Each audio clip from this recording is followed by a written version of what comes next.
আসসালামু আলাইকুম। একটা জিনিস শেয়ার করি। আমার ছোটো মা মটরশুঁটি দিয়ে আলু ভর্তা বানাইয়া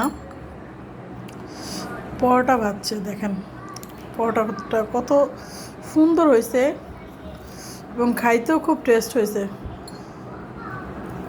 ওইখানে যে ছোটো মা নিয়ে বসছে, দুঃখের বিষয় ভালো হইব না চিন্তা কইরা বলছি বেশি আটা নষ্ট করবা না, ঠিক আছে? মানে ওর জন্যই বানাইতে বলছে, ও 4টা বানাইছে।